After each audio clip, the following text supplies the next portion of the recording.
Bon bah ça y est, c'est fini. Voilà. Il n'y a plus qu'à attendre l'année prochaine maintenant. Enfin, si toutes les séries Star Wars promises sur les prochaines années sont de la qualité de cette saison 2, je signe tout de suite.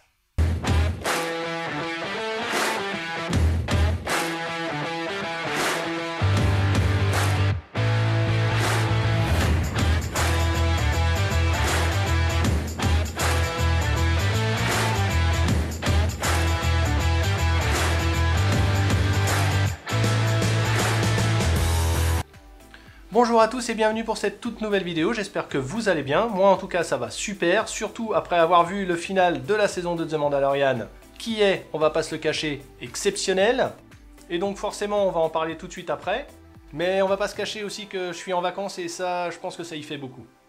Donc on s'abonne, on clique sur la petite cloche, c'est parti.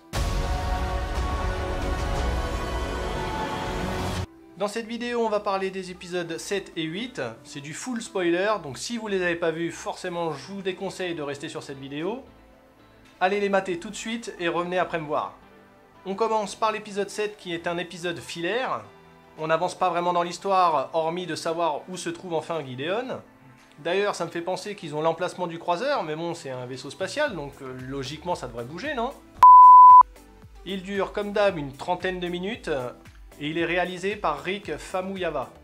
Alors j'ai bien aimé l'épisode, hein, il est très rythmé, on découvre un peu plus l'Empire post-bataille d'Andorre. Le bon petit Star Wars du vendredi quoi. En gros, sur ce 7ème épisode, on retrouve Mando, Cara Dune, Fennec et Boba, d'ailleurs qui a refait complètement son armure, qui doivent libérer un ancien de l'Empire détenu par la République, Mayfeld, qu'on connaît bien puisqu'on l'a vu dans le 6ème épisode de la saison 1. Pour ça, ils vont devoir aller sur une base de l'Empire encore active, s'infiltrer en se déguisant en Stormtrooper, et rentrer dans la base de données afin de savoir où se trouve le croiseur de Gideon. Alors le fait que Mando doive se déguiser en Stormtrooper, bah forcément il a plus le pescar sur lui, et suite à une très longue mais très bonne scène d'action, on peut voir toutes les qualités de combat de Mando, qui finalement n'a pas vraiment besoin de son armure. Arrivé à la base et à la fin de rentrer dans le système de l'Empire, ils doivent faire un scan de visage, un scan facial quoi, qui va s'avérer être compliqué pour Mayfeld, puisque son ancien haut gradé est dans la même pièce et risque de le reconnaître, ce qui pourrait compromettre toute la mission. Et c'est contre toute attente que Mando décide d'y aller lui-même. Et c'est là qu'on se rend compte l'importance que Grogu a pour Mando. Bah oui, il est prêt quand même à retirer son masque pour lui. Alors, petite parenthèse, hein, c'est là, pour moi, où il y a un gros défaut dans cet épisode. Et oui, Mando n'a jamais été Stormtrooper. Il n'a jamais travaillé pour l'Empire. Enfin, du moins, il en a jamais fait partie.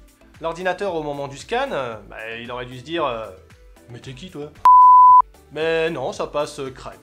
Du coup, il découvre l'emplacement de Gideon, mais au moment de partir, se font interpeller par le haut gradé, et s'ensuit toute une petite discussion. Ce qui va énerver Mayfeld, et du coup, ça va se finir en boucherie à coups de blaster. Les deux personnages arrivent à s'enfuir grâce à l'aide de Fennec et Cara Dune, mais aussi leur don de sniper, on va pas se mentir. Boba Fett, à bord du Slave One, va les chercher, s'ensuit une petite course-poursuite, et là, le meilleur moment de l'épisode.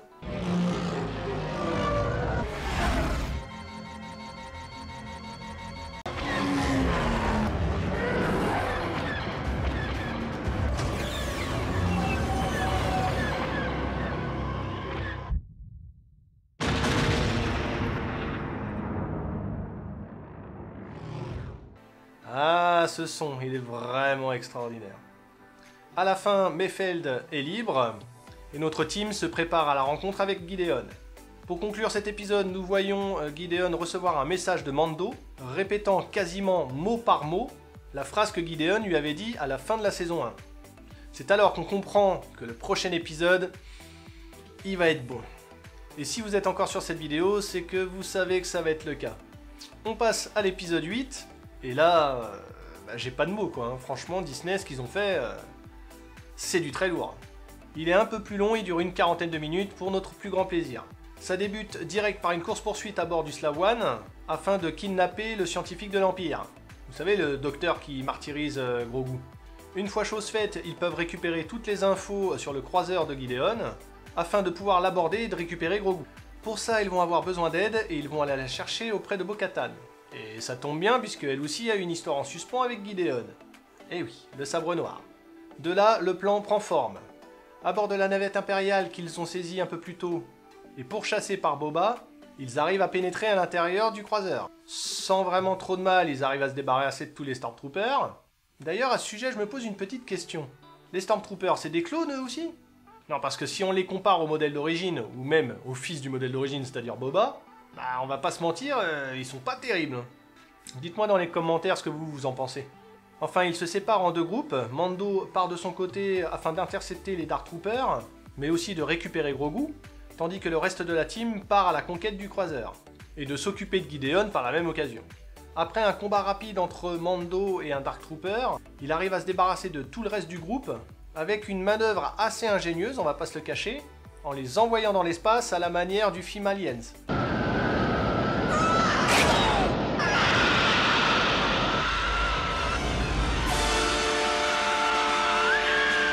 Bo-Katan et son groupe investissent le poste du contrôle du croiseur, mais Gideon reste introuvable. Et en effet, il se trouve dans la cellule de Grogu. Et il attend patiemment Mando. S'ensuit un joli combat entre Gideon et son sabre noir, et Mando avec sa lance en Beskar. Mando le désarme et remporte le combat, tout en laissant la vie sauve à Gideon. Tout le monde se retrouve au poste de contrôle, et on voit bien que sur le visage de Bo-Katan qu'il y a un problème. En effet, pour mériter le sabre noir, il faut le remporter lors d'un combat. Et vous l'aurez compris, ce qui fait que Mando est le digne propriétaire du sabre. Ceci n'arrange pas les affaires de Bo-Katan. Mando s'en fiche, il lui tend le sabre pour lui donner, mais celle-ci refuse. Tout ceci sous le regard amusé de Gideon, qui lui connaissait cette règle. C'est alors que les Dark Troopers reviennent sur le vaisseau. Bah oui, c'est des robots, eux, l'espace, ils en ont rien à foutre. Hein. Et ils sont tous prêts à récupérer le contrôle du vaisseau et à sauver Gideon. Nos amis confinés dans le poste de contrôle savent que ça va être compliqué pour eux de s'en sortir, mais c'est alors qu'un X-Wing fait son apparition et s'arrime au croiseur. On y voit un Jedi en sortir, et là, ça dézingue du droïde à toute patate. Arrivé au poste de contrôle, les portes s'ouvrent, et là...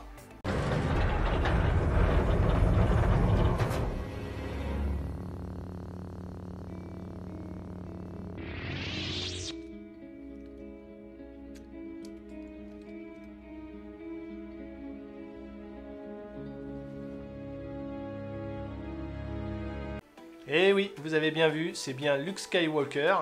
Alors on l'avait prédit sans trop y croire, mais c'est bien le Jedi qui a entendu l'appel de Grogu lors de l'épisode 6. Et malheureusement oui, vous vous en doutez bien, il est là pour récupérer Grogu afin de le former. Après une scène qui, comment dire, séquence émotion, hein. Surtout lorsque Mando retire son casque à la vue de tout le monde, afin que Grogu puisse déjà le voir pour de vrai, mais surtout le toucher. Ah, je vous cache pas que j'ai failli lâcher ma petite larme quand même. Luke repart avec Grogu et R2-D2. Oui, il était là lui aussi. Et l'épisode se termine à la fermeture des portes de l'ascenseur. Enfin, se termine, c'est un grand mot. Hein. Il y a une scène post-générique. Il faut bien rester jusqu'à la fin. Et comment dire, cette scène post-générique... écoutez, déjà, on est de retour sur Tatooine. On y voit le palais de Jabba, qui aujourd'hui est occupé par son ancien sous-fifre. Boba arrive et tue tout le monde, et il prend la place du trône. Alors vous me direz, c'est pas la scène qui importe vraiment, même si l'ambiance avec la musique est très très bonne, mais c'est les deux petites phrases qui vont arriver juste après. Et c'est marqué « Le livre de Boba, disponible en décembre 2021 ». Là tu te dis, quoi? Mais qu'est-ce que c'est? Une nouvelle série? La saison 3 qui sera exclusivement sur Boba? Alors on sait que The Mandalorian a déjà une saison 3 de prévue et qu'elle doit sortir en décembre 2021, mais ça a bien été confirmé que Boba aura sa propre série.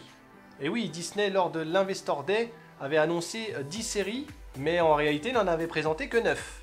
Et du coup, ils ont profité de ce dernier épisode de la saison 2 pour nous présenter la 10e. Et ça, je dis, c'est un bon petit coup de marketing. Bon après, personnellement, ce que j'en pense, moi, une série sur Boba, je signe aussi tout de suite. Sauf que pour moi, il va y avoir quand même un problème, c'est que The Mandalorian, la saison 3 sort en décembre, le livre de Boba sort aussi en décembre, ça nous fait 2 séries en même temps. Ils auraient pu prévoir de la sortir un peu avant ou un peu après, je sais pas, mais 2 séries en même temps, c'est un petit peu con, je trouve. Enfin bref, cette scène post-générique nous permet de ne pas finir la saison sur un moment séquence émotion, et du coup, ça nous re-hype pour l'année prochaine. Même si attendre un an, ça va être long. De là, ma petite théorie sur la saison 3, je pense que elle va se focaliser sur Mando et Bo-Katan. Bah oui, le sabre noir, il va falloir qu'elle le récupère, mais comment ils vont faire? Et je pense que la reconquête de Mandalore sera vraiment au cœur du sujet. Ah non, vivement l'année prochaine. Ça va me manquer de plus avoir mon petit Star Wars tous les vendredis. Voilà, c'est tout pour cette vidéo, j'espère qu'elle vous aura plu. Si c'est le cas, bien entendu, comme d'habitude, lâchez le pouce en l'air, abonnez-vous, laissez des petits commentaires pour me dire ce que vous avez pensé de cet épisode, et même de toute la saison. On partage la vidéo, on n'hésite pas à me suivre sur les réseaux sociaux. Je pense que ça sera la dernière vidéo de l'année, à moins que je reçoive ma Woodbox d'ici là, mais ça m'étonnerait fortement. Donc il ne me reste plus qu'à vous souhaiter de très bonnes fêtes de fin d'année. Faites attention à vos proches, amusez-vous quand même. On se retrouve en 2021. Ciao!